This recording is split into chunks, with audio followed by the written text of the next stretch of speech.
तो hello friends, आज हम लोग क्लास 12 की मैथ का वेक्टर शुरू करने जा रहे हैं। ये वेक्टर हमारा फिजिक्स के तौर पे हमें नहीं देखना है, ये वेक्टर हमें केवल मैथमेटिक्स तौर पे देखना है। वेक्टर में यहाँ हमें केवल जाननी है एक लाइन, लाइन जिसकी डायरेक्शन है। तो वेक्टर पढ़ने से पहले हम लोग कुछ चीजें जान लेते हैं। हम लोगों ने पढ़ा है फिजिकल क्वांटिटीज, हम लोगों ने पढ़ा है फिजिकल क्वांटिटीज फिजिक्स में। फिजिकल क्वांटिटीज यानी भौतिक राशियां। भौतिक राशियां हमने के लोगों ने यहाँ पे दो तरीके से देखी थी। एक हमने पढ़ी थी स्केलर क्वांटिटी, एक हमने पढ़ी थी स्केलर क्वांटिटी, और दूसरी हमने पढ़ी थी वेक्टर क्वांटिटी। कौन सी? दूसरी हमने पढ़ी थी वेक्टर क्वांटिटी। अब दो क्वांटिटीज अगर हम पढ़ रहे हैं, एक होती है टेंसर क्वांटिटी, लेकिन टेंसर क्वांटिटी यहां हमें नहीं देखनी, यहां हमें केवल जाननी है स्केलर क्वांटिटी और वेक्टर क्वांटिटी। स्केलर क्वांटिटी कौन सी क्वांटिटी होती हैं? स्केलर क्वांटिटी को हम लोग हिंदी में कहते हैं अदिश राशि। हिंदी में क्या कहते हैं? अदिश राशि। और वेक्टर क्वांटिटी को हम लोग कहते हैं सदिश राशि। इसको हम लोग कहते हैं सदिश राशि। और स्केलर क्वांटिटी में क्या होता है? केवल मैग्नीट्यूड होता है। मैग्नीट्यूड मतलब हिंदी में हम उसे कहते हैं परिमाण। यह बात याद रखनी है, स्केलर क्वांटिटी में केवल और केवल होता है मैग्नीट्यूड। मैग्नीट्यूड जिसे हम लोग हिंदी में कहते हैं परिमाण। जो हमारी वेक्टर क्वांटिटी होती है, वेक्टर क्वांटिटी में होती है magnitude plus direction. Vector quantity में हमारा है मैग्नीट्यूड प्लस डायरेक्शन। मैग्नीट्यूड हमारा हो गया परिमाण, और डायरेक्शन हमें पता है दिशा। यानी अगर मैं बात करूं, वेक्टर पहले भूल जाए, केवल मैं ये बात करूं फिजिकल क्वांटिटी यानी भौतिक राशियों की, तो भौतिक राशियां हमारी दो टाइप की होती हैं। एक हमारी हो गई स्केलर क्वांटिटी, एक हमारी हो गई वेक्टर क्वांटिटी। स्केलर क्वांटिटी यानी अदिश राशि, अदिश साफ साफ दिखा रहा है कि बिना दिशा वाला, यानी जिसमें हमें दिशा नहीं देखनी है। और वेक्टर क्वांटिटी साफ साफ दिखा रहा है सदिश यानी दिशा के साथ। स्केलर क्वांटिटी में हमारा केवल मैग्नीट्यूड होता है, यानी केवल परिमाण होता है, यानी केवल एक क्वांटिटी होगी जो हमें दी गई होगी। और जो वेक्टर क्वांटिटी होती है उसमें क्वांटिटी तो होती है, यानी मैग्नीट्यूड तो होता ही है, उसके साथ साथ हमें डायरेक्शन देखनी होती है कि हम किस तरफ चल रहे हैं। कुछ इसके एग्जांपल्स देखते हैं। अगर हम एग्जांपल देखेंगे तो हम समझ पाएंगे ज्यादा अच्छा। एग्जांपल इसका भी और एग्जांपल इसका भी। अगर हम इसका स्केलर क्वांटिटी का एग्जांपल देखें तो होता है डिस्टेंस। फिजिक्स में हम लोगों ने पढ़ा है डिस्टेंस। डिस्टेंस दूरी। डिस्टेंस क्या होती है हिंदी में? दूरी। क्या है? एक जगह से दूसरी जगह तक हम गए, ये डिपेंड नहीं करता कि हम किस डायरेक्शन में गए। हमें मान के चलिए हम ये इतनी दूरी कवर किए, हमें इससे कोई लेना देना नहीं है कि हम ए से बी में गए या बी से ए में आए। कतई लेना देना नहीं, हमें बस इस मैग्नीट्यूड से मतलब है कि हम कितना चले हैं। यानी ए से बी गए हों चाहे बी से ए गए हों, हमें कोई फर्क नहीं पड़ता, केवल हमें मतलब है कि हम कितना दूरी गए हैं। मान चलिए 10 किलोमीटर गए हैं, तो 10 किलोमीटर से हमें मतलब है कि हमने 10 किलोमीटर की दूरी तय की है। दिशा से हमें कोई लेना देना नहीं, डायरेक्शन से हमारा कोई मतलब नहीं है। वेक्टर क्वांटिटी जो हम देखेंगे तो यहां हमारा दिशा से मतलब हो जाता है, इसीलिए एक क्वांटिटी आती है हमारी डिस्प्लेसमेंट। हम लोगों ने फिजिक्स में पढ़ा हुआ है डिस्प्लेसमेंट। डिस्प्लेसमेंट होता है विस्थापन। डिस्प्लेसमेंट क्या होता है? विस्थापन। डिस्प्लेसमेंट में अगर हम ये ए से बी की तरफ गए हैं, तो जो सबसे छोटी डिस्टेंस होगी initial point two final point, यानी प्रारंभिक बिंदु से अंतिम बिंदु के बीच की सबसे छोटी डिस्टेंस, यानी इनिशियल पॉइंट और फाइनल पॉइंट के बीच की सबसे छोटी जो डिस्टेंस होगी उसी को हम क्या कहते हैं? डिस्प्लेसमेंट। यानी इसमें एक लाइन यूज हुई, इनिशियल पॉइंट और फाइनल पॉइंट। क्या? इनिशियल पॉइंट और फाइनल पॉइंट। यानी हमें ये चीज देखनी पड़ेगी कि हम किस तरफ से किस तरफ जा रहे हैं। हम ए से बी गए हैं तो ए से बी की तरफ हमें डायरेक्शन बनानी है। बी से ए आए हैं तो हम बी से ए की तरफ डायरेक्शन बनाएंगे। मान लीजिए हम बी से ए आए तो बी से ए की तरफ हम डायरेक्शन बनाएंगे।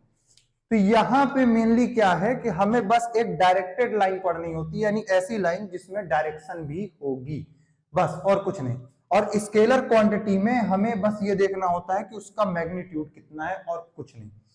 यहां तक बात समझ में आ गई होगी। अब इसके आगे थोड़ा सा देखते हैं, दो चार एग्जांपल के साथ हम इसको और समझेंगे। तब फिर हम इसके बेसिक को और अच्छा क्लियर करके समझ पाएंगे।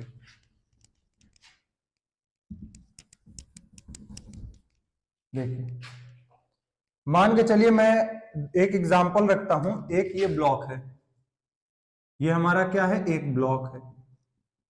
मान के चलिए कोई गुटका है, लकड़ी का टुकड़ा रखा हुआ है फर्श पे, और ये एक ब्लॉक है यहां पे भी,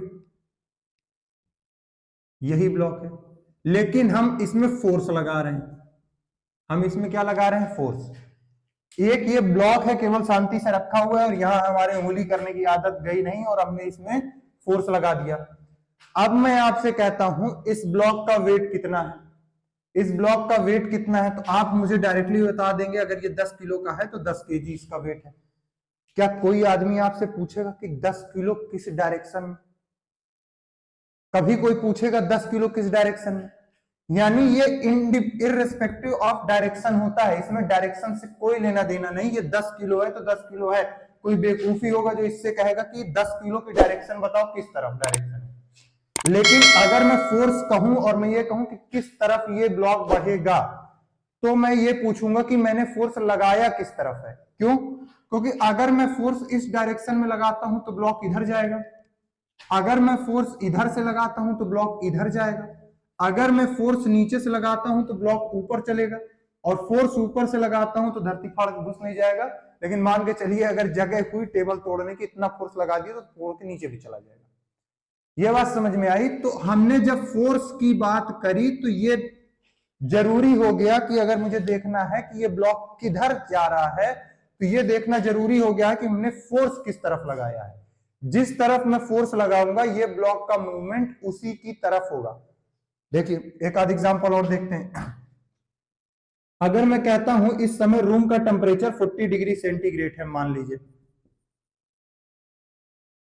रूम का टेम्परेचर 40 डिग्री सेंटीग्रेड है, तो 40 डिग्री सेंटीग्रेड क्या ये स्केलर है या वेक्टर?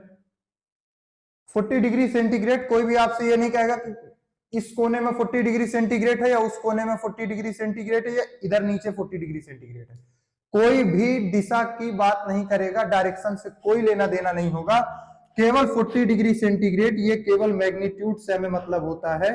कोई भी इंसान आपसे नहीं कहेगा कि टेम्परेचर किस कोने में 40 डिग्री सेंटीग्रेड है, यानी किस डायरेक्शन में 40 डिग्री सेंटीग्रेड है, कोई नहीं कहने वाला। लेकिन अगर मैं बात करूं कि आपको कोई क्वांटिटी दी हुई है 20 मीटर पर सेकेंड स्क्वायर, और आपसे पूछा कि ये स्केलर क्वांटिटी है या वेक्टर, तब आपको यूनिट थोड़ा सी आनी चाहिए। मीटर पर सेकेंड स्क्वायर ये हमारी यूनिट होती है, मीटर पर सेकेंड स्क्वायर ये हमारी यूनिट होती है एक्सेलरेशन की। किसकी? एक्सेलरेशन, यानी किसकी? त्वरण की। और त्वरण हमारा क्या होता है? एक वेक्टर क्वांटिटी। क्यों वेक्टर क्वांटिटी होता है? थोड़ा ध्यान से समझते हैं। एक्सेलरेशन हमारा क्या होता है? Rate of change of velocity यानी d v by d. Rate of change of velocity यानी वेलोसिटी का चेंज। और वेलोसिटी किस पे डिपेंड करती है? डायरेक्शन पे डिपेंड करती है। अगर वेलोसिटी डायरेक्शन पे डिपेंड करती है तो एक्सेलरेशन भी डायरेक्शन पे डिपेंड करेगा, और एक्सेलरेशन भी डायरेक्शन पे डिपेंड करेगा तो एक्सेलरेशन हो गया हमारा कैसी? Vector quantity. यानी ये त्वरण वेग परिवर्तन के दर पे डिपेंड करता है, और वेग हमारा क्या है? एक सदिश राशि। और वेग अगर सदिश राशि है तो एक्सेलरेशन भी हमारा कैसा निकल के आया? एक सदिश राशि। तो ये थोड़ा हमें क्वांटिटी को देखते हुए भी सीखना है। अगर आपसे कोई कह देता है कि दिया हुआ है 10 मीटर पर सेकेंड, ये स्केलर क्वांटिटी है कि वेक्टर क्वांटिटी, तब कोशिश करिए वीडियो पॉज करके इसका आंसर दे सके। मैं इसको बता रहा हूं। अगर आपसे सिंपली मीटर पर सेकेंड कहेगा तब आप बता ही नहीं सकते ये स्केलर है या वेक्टर, क्योंकि स्पीड की जो यूनिट होती है वो भी मीटर पर सेकेंड होती है, और जो आपकी वेलोसिटी होती है उसकी भी यूनिट मीटर पर सेकेंड होती है। स्पीड आपकी हो गई स्केलर क्वांटिटी, वेलोसिटी हो गई वेक्टर क्वांटिटी, यानी एक आपका वेग और एक आपकी गति। तो अब अगर वेग की बात करेगा तो हमें पहले स्पेसिफाई करे कि ये वेग की बात कर रहा है, तब आप बता सकते हो ये वेक्टर क्वांटिटी है। सिंपल यूनिट देख के आप ये बता नहीं सकते वेक्टर है या स्केलर है, क्योंकि दो चीजें निकल अब हम लोग बात करने जा रहे हैं पोजीशन वेक्टर की। पोजीशन वेक्टर क्या होता है? किसी एक पॉइंट की पोजीशन बताना होता है। अब समझो, पोजीशन अगर मुझे किसी चीज की बतानी है, मैं कह रहा हूं ये इस जगह पे है, तो अगर मुझे इसकी पोजीशन बतानी है तो मैं ये कहूंगा कि ये पीछे दीवार है, दीवार से इतनी दूर है और नीचे से इतना उठा हुआ है, ठीक है, ये बात कहूंगा। अब समझो, कोई कहेगा कॉर्नर से भी बता सकते हैं, तो मतलब तीसरी एक्सिस भी आ गई। तो यानी ये है कि मैं 3D में इसका आराम से पोजीशन बता सकता हूं। अभी हमें 3D तक ही जाना है, 3D कोर्स में भी है अगले चैप्टर में। तो क्या है कि एक एक्स वाई जेड एक्सिस मैंने बनाई, ये हो गया एक्स, ये हो गया वाई और ये हो गया जेड। एक्स वाई जेड आप एक्स वाई जेड ऐसे ही बना सकते हो, एक्स वाई जेड ऐसे बना सकते हो, बस रोटेशन यही रहना चाहिए, रोटेशन नहीं बदलना चाहिए, बस बाकी सब ठीक है। चाहे एक्स वाई जेड ऐसे लिखो, चाहे एक्स वाई जेड ऐसे लिखो, कोई दिक्कत नहीं है। इस एक्स वाई जेड एक्सिस में ये मैंने एक ब्लॉक रखा, ब्लॉक का एक कॉर्नर पॉइंट है पी। इस पॉइंट पी का मान के चलो कोऑर्डिनेट है X comma Y comma Z, क्योंकि 3D है तो एक्स एक्सिस से भी कुछ होगा, वाई एक्सिस से भी कुछ दूरी होगी, जेड एक्सिस से भी कुछ दूरी होगी। अगर एक्स वाई जेड तीनों एक्सिस से दूरी होगी इसकी, तो इसका पोजीशन वेक्टर है, यानी इसका जो पी का जो कोऑर्डिनेट है एक्स वाई जेड। अब इस पी का मुझे पोजीशन वेक्टर बताना है, यानी स्थिति सदिश बतानी है। स्थिति बताने के लिए मेरे पास एक रेफरेंस पॉइंट होना चाहिए। रेफरेंस पॉइंट हर जगह जरूरी होता है। अगर मैं नंबर लाइन की बात करूं, ये नंबर लाइन में ये 0 है, अगर नंबर लाइन में ये 0 है तो इसके राइट साइड में हम लोग पॉजिटिव लेते हैं और इसको लेफ्ट साइड में निगेटिव लेते हैं। तो यानी 0 क्या हुआ, कैसे एक्ट किया? 0 as a reference point act किया, जिसके राइट साइड में पॉजिटिव और लेफ्ट साइड में निगेटिव होता है। इसके राइट साइड में पॉजिटिव, लेफ्ट साइड में निगेटिव। उसी तरह जो हमारा ओरिजिन है ओ, ये ओरिजिन क्या है? ओ क्या है? ओरिजिन, जिसको हम लोग हिंदी में कहते हैं मूल बिंदु, ओरिजिन या मूल बिंदु। अब समझो, अगर ये ओरिजिन ओ 0 0 0 है, तो इस ओरिजिन को रेफरेंस मानते हुए इस पॉइंट पी का, इस पॉइंट पी पे हमें पोजीशन वेक्टर बताना है। तो ओ से पी को मैंने ज्वाइन किया, याद ना, मेरी बात सुनना, ओ से पी को मैंने ज्वाइन किया, यानी ओ से शुरू करके पी पे मैंने खत्म किया। तो इसको रिप्रेजेंट हम लोग करते हैं, ओ से शुरू किया, पी पे खत्म किया, इसके ऊपर एक डंडी, डंडी के ऊपर एरो, यानी ये हो गया ओपी वेक्टर। और इसी को कभी कभार आर वेक्टर से भी दिखाते हैं, जो है हमारा क्या? Position vector. ये जो ओ हो गया, मैंने फिर बोला था कि जहां से शुरू किया, शुरू ओ से किया, तो ओ क्या हो गया? Initial point. ओ क्या हो गया? Initial point. इनिशियल पॉइंट यानी प्रारंभिक बिंदु। पी क्या हो गया? Terminal point. टर्मिनल पॉइंट यानी अंतिम बिंदु, जहां पे ये खत्म हो रहा है, जहां पे ये वेक्टर खत्म हो रहा है। कहां से शुरू हुआ? ओ से शुरू हुआ, पी पे खत्म हुआ। ओ पे coordinate x y z, P पे कोऑर्डिनेट, ओ पे कोऑर्डिनेट 0 0 0, पी पे कोऑर्डिनेट एक्स वाई जेड। तो ओपी वेक्टर बना, ओ से शुरू, पी पे खत्म। O initial point, P terminal point. पूरा रिपीट कर दिया मैंने। उसके बाद ये जो एरो हेड बनता है, इसको हम लोग कहते हैं हेड। ये जो आगे ये बना हुआ है, इसको हम लोग कहते हैं हेड। और ये जो पीछे है, इसको हम लोग कहते हैं टेल, यानी पूंछ। आगे वाला सिर, पीछे वाला पूंछ। ये जहां पे सिर खत्म होगा, सिर हमेशा टर्मिनल पॉइंट पे खत्म होगा, यानी अंतिम बिंदु पे। समझ में आया? ये जो सिर है, सिर का एंड हमेशा टर्मिनल पॉइंट पे होगा, यानी अंतिम बिंदु पे, और इसकी जो पूंछ होगी वो शुरू होगी हमेशा इनिशियल बिंदु से। ठीक है? और यही ओपी वेक्टर क्या हो गया? R vector. और यही आर वेक्टर क्या है? हमारा पोजीशन वेक्टर, यानी किसी रेफरेंस पॉइंट से उस पॉइंट तक की दूरी को ही विद डायरेक्शन अगर लेंगे तो वही हमारा क्या है? Position vector. इसीलिए हमने डायरेक्शन बनाया है। और अगर केवल मैग्नीट्यूड की बात करता है, क्या? अगर ये केवल मैग्नीट्यूड की बात करता है, मैग्नीट्यूड यानी अगर केवल परिमाण की बात करता है, तो हमें क्या? मैग्नीट्यूड ऑफ ओपी वेक्टर निकालना है, यानी मॉड ऑफ आर वेक्टर। बस मैग्नीट्यूड निकालना है। मैग्नीट्यूड कैसे निकालते हैं बाद में देखेंगे। फिजिक्स में थोड़ा बहुत याद हो तो चल जाएगा, नहीं तो बाकी देखेंगे ये आगे। ये हो गया ओपी वेक्टर यानी आर वेक्टर। अब समझो, ये जो लाइन होती है वेक्टर की, वेक्टर की ये जो लाइन होती है, ये मैग्नीट्यूड को दिखा रही होती है। क्या? मैग्नीट्यूड। मैग्नीट्यूड यानी परिमाण। जितनी बड़ी लाइन होगी उतना बड़ा परिमाण होगा, उतना बड़ा मैग्नीट्यूड होगा। यानी लाइन बड़ी तो मतलब मैग्नीट्यूड ज्यादा, लाइन छोटी मतलब मैग्नीट्यूड कम। बात ये हो गई। अब समझो, अगर मैं इस ब्लॉक को लेता हूं, इसके बीचों बीच कहीं अंदर ओरिजिन होगी। अगर अंदर ओरिजिन होगी, इस पॉइंट P पे मैंने पोजीशन वेक्टर देखा है O से P, अंदर O से इस P तक मैंने पोजीशन वेक्टर देखा है। इस P को अगर मैं A से ज्वाइन करूंगा तो अंदर O से एक लाइन निकल के आएगी यहां पे A पॉइंट पे, जो मैंने बनाया है OA, और इसी डिस्टेंस को मैंने x कहा है, अंदर बीच सेंटर O से निकल के आएगी इस पॉइंट पे।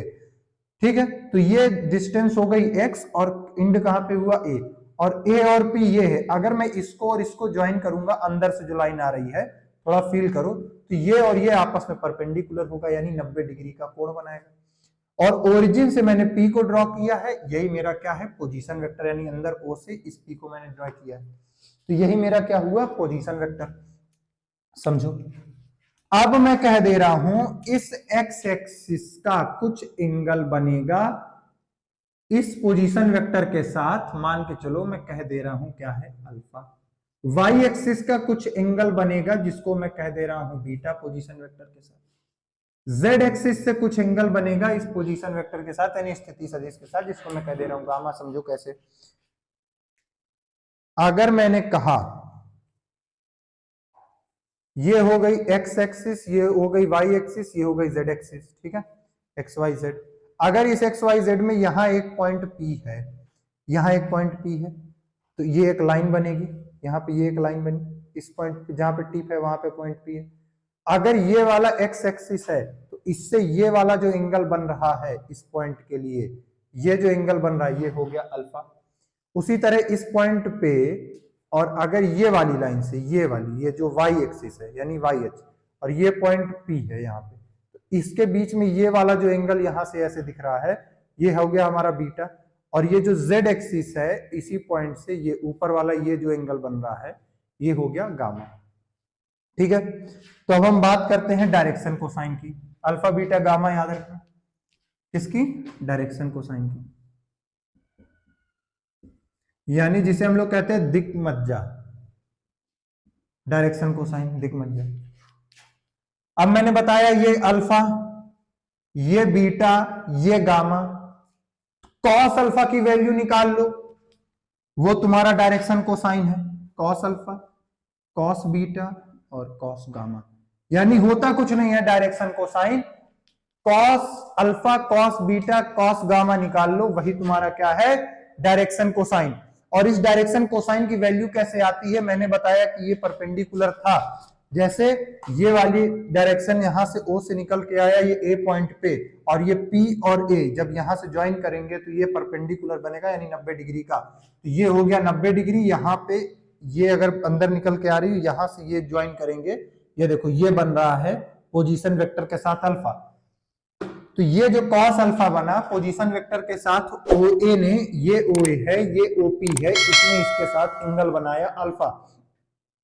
तो OA OP ने बनाया अल्फा, OA कितना है x, OP कितना है r वेक्टर। तो अगर मैं यहाँ पे बात करूं, ये हो गया आधार, आधार यानी हो गया बेस, आधार जिसे हम लोग क्या कहते हैं, बेस, और ये हो गया क्या, हाइपोटेन्यूस, हाइपोटेन्यूस।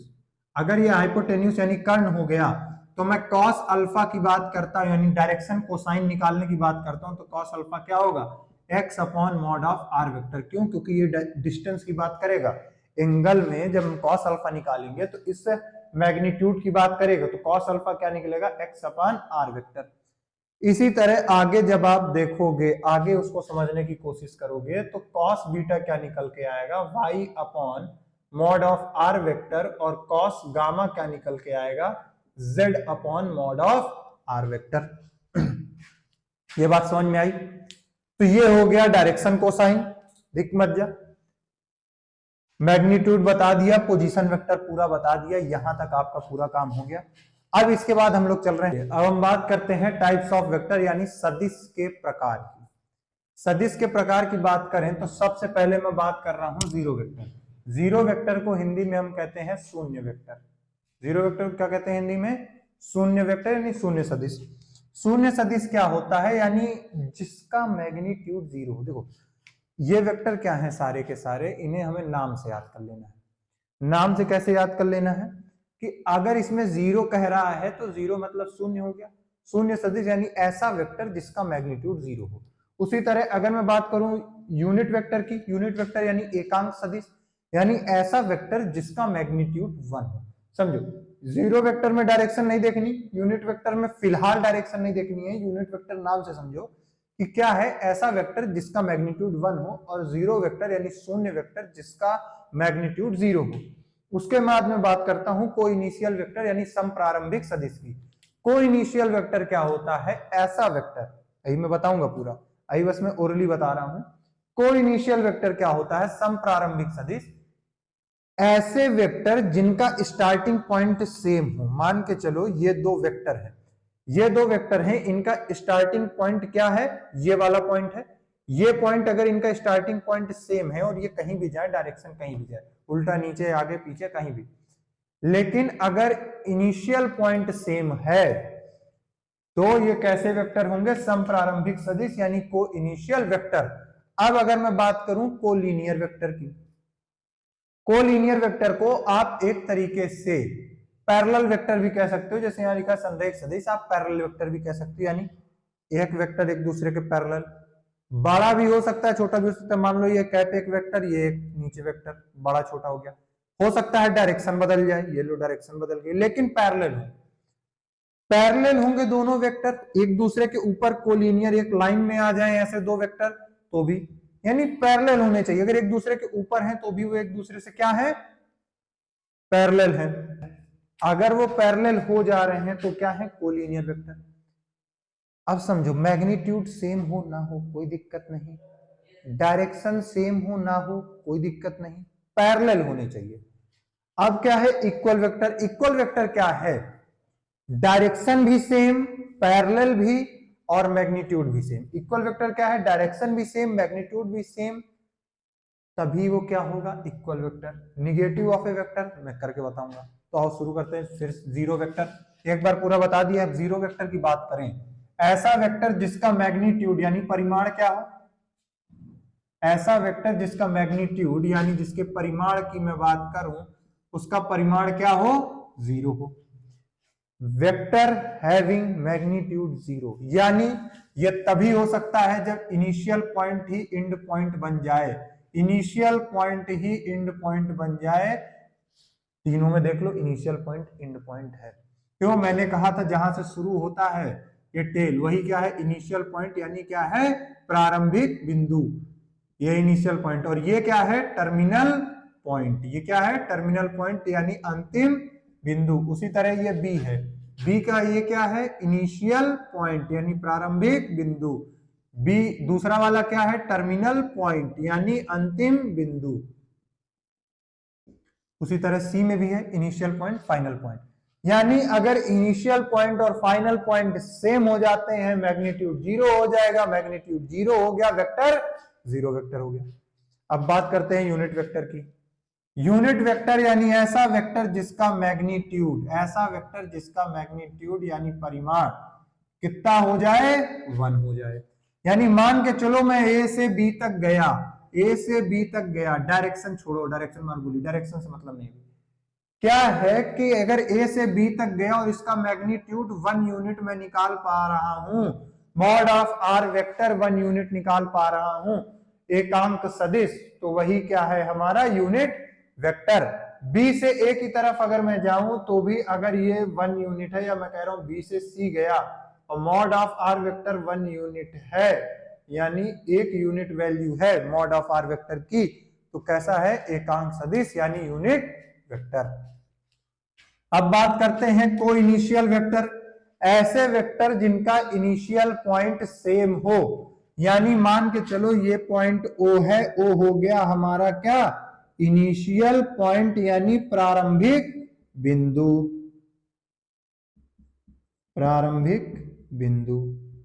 अब समझो ओ से एक वेक्टर जाएगा ए, ओ से एक वेक्टर जाएगा बी, स्टार्टिंग पॉइंट सेम, ओ से ए तक गए, स्टार्टिंग पॉइंट वही बी तक गए, यानी एक जगह टर्मिनल पॉइंट ए हो गया, यानी अंतिम बिंदु, एक जगह टर्मिनल पॉइंट बी हो गया, यानी एक बार टर्मिनल पॉइंट ए, एक बार टर्मिनल पॉइंट बी।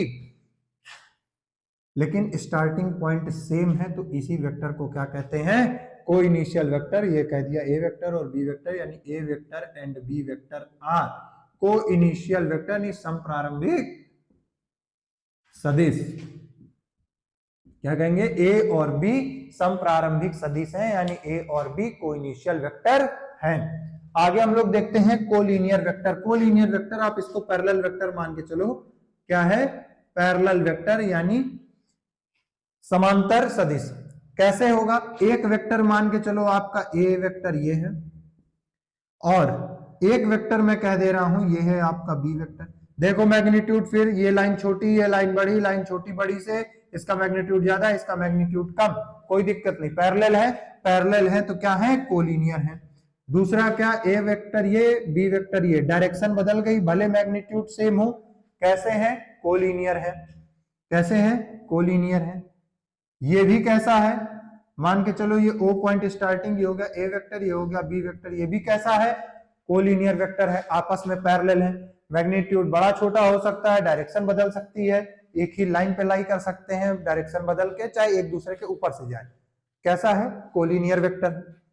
अब बात करते हैं इक्वल वेक्टर की। इक्वल वेक्टर भी कैसे होते हैं, पैरेलल वेक्टर होते हैं। ये भी कैसे होते हैं, पैरेलल वेक्टर होते हैं। बस कंडीशन समझना, मैग्नीट्यूड और डायरेक्शन सेम होना चाहिए। Magnitude and direction must be same. Magnitude and direction must be same, यानी परिमाण और दिशा दोनों बराबर होनी चाहिए। एक वेक्टर मैं कह दे रहा हूं ये है ए वेक्टर, एक वेक्टर मैं कह दे रहा हूं ये है बी वेक्टर। अगर दोनों की दिशा सेम है और दोनों का मैग्नीट्यूड भी सेम हो गया, यानी दोनों की डायरेक्शन और मैग्नीट्यूड यानी दिशा और परिमाण दोनों सेम हो गया, तो वो कैसा वेक्टर हो गया, इक्वल वेक्टर हो गया। अब बात करते हैं निगेटिव ऑफ ए वेक्टर की। अगर मैं निगेटिव ऑफ ए वेक्टर की बात करता हूं, ए से बी हो गया एक पॉइंट, एक पॉइंट हो गया, बी से ए से बी ये भी है, मान के चलिए इक्वल डिस्टेंस है, ये ज्वाइन किया, ये ज्वाइन किया, समझो, ये हो गया ए वेक्टर, ये हो गया बी वेक्टर। अगर ये दोनों सेम ए बी पॉइंट हैं तो मैग्नीट्यूड सेम, लेकिन मान के चलो मैं इसमें ए से बी जा रहा हूं और इसमें बी से ए आ रहा हूं, मैग्नीट्यूड सेम हुआ, डायरेक्शन बदल गई, तो क्या होगा, देखो मैग्नीट्यूड ए वेक्टर और बी वेक्टर का सेम, लेकिन डायरेक्शन क्या हुई, बदल गई। अगर डायरेक्शन बदल गई है तो क्या हो जाता है, A vector is equals to minus of B vector. यही है निगेटिव ऑफ अ वेक्टर, यानी एक वेक्टर दूसरे वेक्टर का निगेटिव। तो ये हमारे सारे हो गए टाइप्स ऑफ वेक्टर। अब इसके बाद थोड़ा सा डायरेक्शन का नॉलेज होना चाहिए, तो अब मैं डायरेक्शन बताने जा रहा हूं इसको रफ करके। तो जितना मैंने बता दिया है वो, और अभी जो बता दे रहा हूं डायरेक्शन, इतना करने के बाद पहली एक्सरसाइज बहुत आराम से हो जाएगी। तो जब भी वीडियो देखना, इस इंट्रोडक्शन वीडियो देखने के बाद एक्सरसाइज एक बार ट्राई करना, मैं गारंटी कह रहा हूं हो जाएगी। जो नहीं होगी वो मैं इसका अगला वीडियो दूंगा, तो उसमें मैं पहली एक्सरसाइज सॉल्व करा के दूंगा। तो अब डायरेक्शन हम लोग देख लेते हैं थोड़ा जल्दी से। ये डायरेक्शन का थोड़ा नॉलेज है, इसको मैं जानबूझ के पहले नहीं बनाया ताकि आप लोग देखो, डायरेक्शन का नॉलेज होना चाहिए, समझो। डायरेक्शन बनाने के लिए ऐसे बना देते हैं, इस साइड होता है हमारा क्या, पूरब, यानी ये क्या है, ईस्ट, ईस्ट हो गया। ईस्ट के जस्ट उल्टा क्या बनता है, वेस्ट, वेस्ट क्या हो गया, पश्चिम, वेस्ट क्या हो गया, पश्चिम। ऊपर हो गया हमारा क्या, नॉर्थ, नॉर्थ क्या हो गया हमारा, उत्तर। नीचे हो गया हमारा क्या, साउथ, साउथ क्या हो गया हमारा, दक्षिण। पूरब पश्चिम उत्तर दक्षिण, ईस्ट वेस्ट नॉर्थ साउथ, या नॉर्थ साउथ ईस्ट वेस्ट, जैसे बोलना बोल, ठीक। अब हमसे कहेगा, मान के चलो बुक में क्वेश्चन भी है, कहता है कि 30 degree east of north, 30 degree east of north, और इसमें हमें कितना चलना है, 40 किलोमीटर। बुक में मान लो ये क्वेश्चन का है। तो अब हमें समझना है 30 डिग्री ईस्ट ऑफ नॉर्थ का मतलब, ईस्ट ऑफ नॉर्थ में ये मत समझ लेना कि हमें चलना है पूरब से उत्तर की ओर, नहीं, हमें चलना है उत्तर से पूरब की ओर 30 डिग्री। कहां चलना है? उत्तर से पूरब की ओर 30 डिग्री। ये हो गया उत्तर यानी नॉर्थ, नॉर्थ से पूरब यानी ये हो गया ईस्ट। इधर चलना है 30 डिग्री। 30 डिग्री ये बन गया, खींच दो। कितना जाना है? 40 किलोमीटर। मान के चलो यह है 40 किलोमीटर। वेक्टर कैसे खींचना है वो मैं आपको बताऊंगा एक्सरसाइज में। हो गया 40 किलोमीटर। ये कितना एंगल हो गया? 30 डिग्री। ठीक है, ये इसलिए ध्यान देने की जरूरत है क्योंकि मान के चलिए एमसीक्यू में क्वेश्चन आ ही गया, तब ऐसे कह दिया 30 degree east of north 40 kilometre. एक ये बन के आ सकता है, हो सकता है अगला ये बन के आ जाए। और जो आदमी समझेगा कि पूरब से उत्तर की ओर, तो वो समझेगा 30 डिग्री ये और 40 किलोमीटर ऐसे, तो वो इसको टिक मार के आएगा, जो कि हो जाएगा गलत और सही हो जाएगा ये। तो इसीलिए डायरेक्शन का नॉलेज होना जरूरी है कि किधर से किधर गया। और ये वेक्टर की डायरेक्शन बिल्कुल याद रखनी है। जाएगा तो ये रेफरेंस पॉइंट होगा, रेफरेंस पॉइंट की तरफ नहीं आएगा कभी फाइनल पॉइंट से, रेफरेंस पॉइंट से फाइनल पॉइंट में जाएगा। और इसी रेफरेंस पॉइंट को हम लोग मान लेते हैं इनिशियल पॉइंट। बात समझ में आई? तो ऐसे होती है, ये डायरेक्शन याद रखना है। इतने में से अब पूरा काम हो जाएगा आप लोगों का। तो ये रहा इंट्रोडक्शन वीडियो खत्म। और जो समझ में ना आए वो कमेंट कर देना, मैं उसका रिप्लाई प्रॉपर कर दूंगा। Thank you.